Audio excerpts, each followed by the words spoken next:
2023년 2월 맨주먹 격투기 단체인 BKFC 헤비급 타이틀전에서 왠지 모르게 친숙한 얼굴이 등장합니다. 그의 이름은 앨런 벨처. 과연 추성훈 선수의 UFC 데뷔전 상대로 아무리 맞아도 쓰러지지 않는 금강불개 맷집과 이상한 타이밍에 들어오는 불규칙한 타격, 단순하고도 뚝심 있는 플레이로 당시 13경기 연속 무패 행진 중이었던 추성훈 선수에게 엄청난 시련을 선사했죠. 그로부터 14년이 지난 지금 무려 2체급을 올리고 맨주먹 격투기 챔피언에 도전한 것인데요.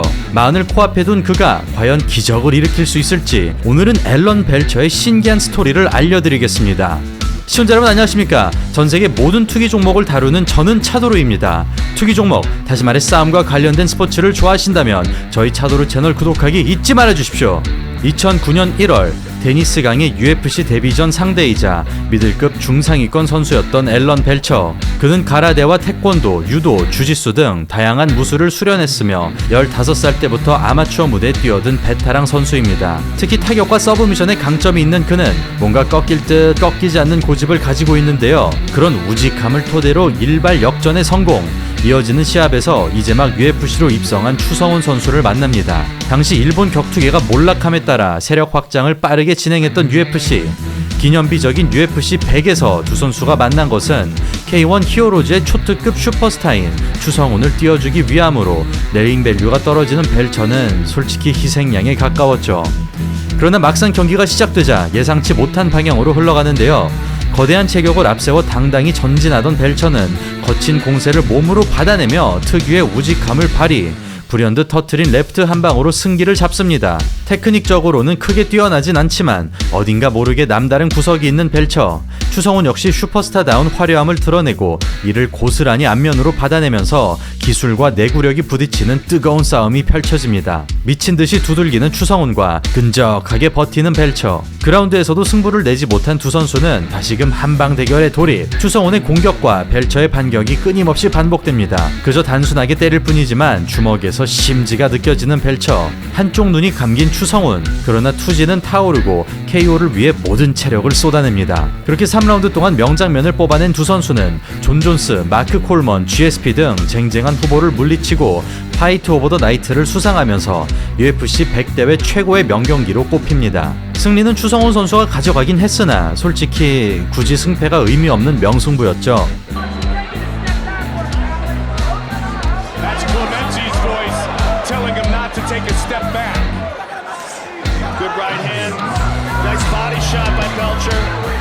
그리고 한동안 벨처의 상승세가 이어집니다. 한층 정교해진 펀치 연타로 1라운드 KO 승리를 거머쥔 그는 마치 프로레슬링을 하듯이 파일 드라이버를 시전하며 뒤를 점유, 미리 합을 맞춘 것 같은 파워풀한 동작들을 선보이며 4경기 연속 보너스를 받습니다. 그 뒤 파운딩으로 끝을 본 벨처는 상성상 굉장히 힘든 적수를 맞이하는데요. 상대는 탭을 치더라도 놔주지 않는 걸로 유명한 하체 관절기 마스터 호지마르 팔라레스. 스탠딩과 그라운드 모두 힘들어 보이는 상황에서 특유의 자유로운 움직임이 변수를 창출. 트위스터와 바나나 스플릿을 번갈아 시도하며 팔라레스를 주짓수로 압도합니다. 그렇게 뛰어난 근력과 자신감을 바탕으로 4경기 연속 피니시에 성공한 벨처. 분위기가 무르익던 도중 그는 끔찍한 사고를 겪게 되는데 마이클 비스핑에게 눈을 심각하게 찔리면서 시합이 중단된 것은 물론이고 눈꺼풀을 8바늘이나 꿰매게 된 것이었습니다. 이로 인해 한동안 시합을 나설 수 없게 된 그는 2015년 11월 갑작스레 은퇴를 선언하는데요. 정확한 사유를 밝히지 않아 눈부상 때문인지는 알 수 없지만 당시 갓 30을 넘긴 젊은 나이였기에 팬들의 입장에서는 너무나 아쉬운 결정이었습니다. 그렇게 2013년 경기를 끝으로 선수 생활을 마감한 벨처. 대신 지도자의 길을 걷게 된 그는 가끔씩 그래플링 시합에 출전할 뿐 타격과는 완전히 멀어지게 되었고 몇 차례 복귀 가능성을 시사했지만 실현되지는 않았습니다. 그러나 2021년 8월 마지막 경기 이후 거의 9년이 지난 시점에서 깜짝 복귀전을 치르는데요. 도무지 알아보기 힘들 만큼 외형적으로 완전히 달라진 그는 그래플링이 아닌 베어너클 FC의 헤비급으로 등장. MMA 99전의 베테랑 토니 로페즈를 판정으로 꺾어냅니다. 그리고 벨처는 오랜 공백의 아쉬움을 시합으로 풀어내죠. 복귀 전 이후 맨손 복싱과 프로복싱을 동시에 시작한 그는 21년에는 3경기를, 22년에는 5경기에 출전하고 그중 7번을 KO로 승리하면서 파이터로서의 두 번째 인생을 화려하게 장식합니다. 기술적으로는 솔직히 크게 달라진 부분은 없었지만 컨디셔닝 측면에서 훨씬 나은 모습을 보여주는데요. 뻣뻣했던 미들급 시절보다 움직임이 한결 가벼워진 그는 빠른 스피드의 몸놀림을 통해 헤비급에서의 경쟁력을 구축.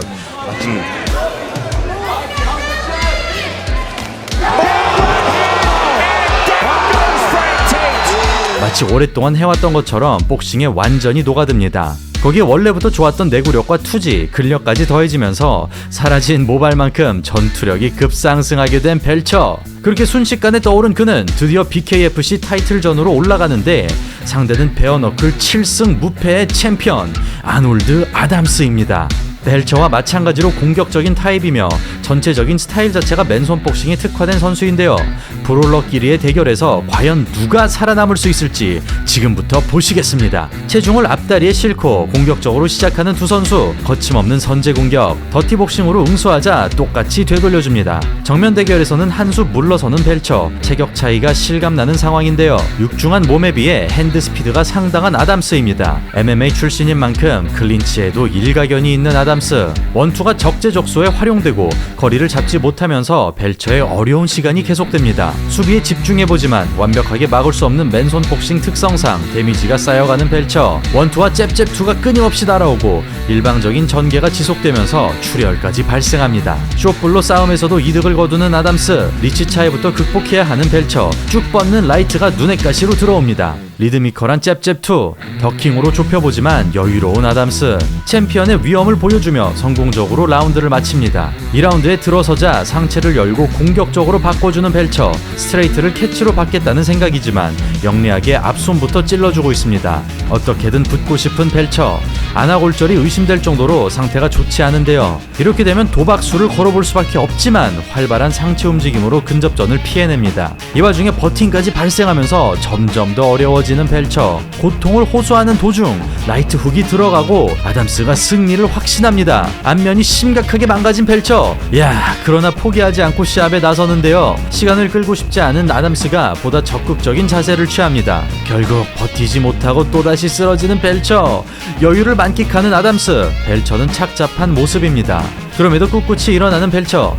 근데 더 이상의 커버링이 의미 없을 만큼 부상 정도가 심각한 상황입니다.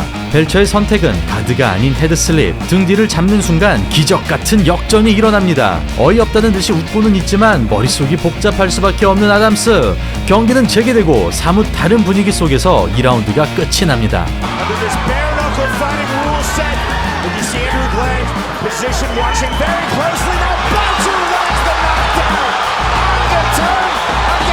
한 방만 맞더라도 그대로 끝날 수 있는 맨손 복싱만의 특징이 제대로 드러났는데요.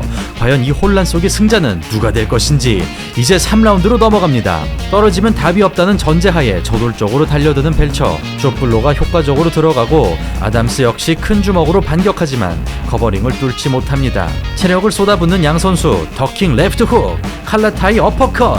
이 한 방으로 아담스의 표정이 굳어지고 여유가 생기자 스티프 잽을 넣어줍니다. 중거리에서 우위를 가져갔던 반면 체력 저하로 주먹이 멈춘 아담스. 클린치 시도에 어퍼컷으로 응수하고 보지도 못하고 맞은 주먹에 큰 대자도 쓰러집니다. 무릎을 꿇는 아담스. 데미지보다는 의지가 꺾인 것 같은데요. 결국 카운트 10까지 일어나지 못하면서 BKFC 헤비급 챔피언 벨트는 벨처에게 넘어갑니다.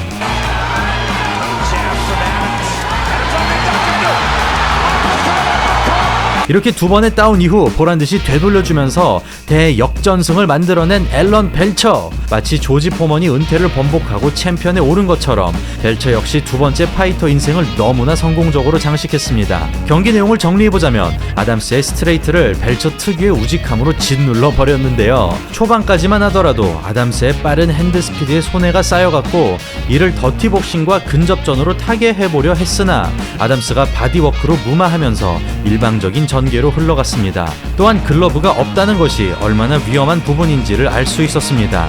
아담스의 직선 공격에 대해 커버링으로 대처했지만 빈 공간이 생길 수밖에 없는 특성상 모든 공격을 막을 수 없었고 이로 인해 큰 부상이 발생한 것이죠. 이렇게 한 방만 걸리더라도 위험한 상황이 만들어지자 벨처는 보다 과감한 작전을 선택했는데요. 더 이상 수비가 의미 없다는 판단하에 커버링을 미끼로 활용하여 큰 주먹이 나오도록 유도했고 스트레이트를 내는 순간 더킹으로 사각을 점유하면서 한 방으로 역전시켰습니다. 그리고 이때부터 분위기가 급속도로 반전되기 시작했죠. 1라운드부터 오버페이스였던 아담스는 다운을 얻어낸 뒤 승리를 확신했고 빠르게 끝내기 위해 체력을 쏟았지만 이것이 도구로 작용한 것이죠. 결국 UFC 시절부터 돋보였던 벨처의 쓰러질 듯 쓰러지지 않는 특유의 기질이 승리의 원동력으로 작용한 것인데요. 아무래도 미들급에서 올라온 만큼 체격적인 한계가 드러났지만 이를 끈기와 영리함으로 뒤집었습니다. 네, 오늘은 제2의 파이터 인생을 살고 있는 앨런 벨처의 이야기를 알아보았습니다. 현재 베어너클 FC는 갈수록 규모가 커지고 있고 맨손 복싱 시장 자체가 급속도로 넓어지고 있죠. 특히 현재 베어너클 챔피언들을 보면 대부분이 MMA 출신들인데요. 앨런 벨처나 마이크 페리를 보면 알 수 있듯이 종합격투기에선 자신의 발목을 잡았던 단순하고 꼿꼿한 기질들이 오히려 장점으로 작용한다는 점이 맨손 복싱의 매력인 것 같습니다. 자, 그럼 오늘 영상은 여기서 마치겠습니다. 이상 차돌이었습니다. 감사합니다.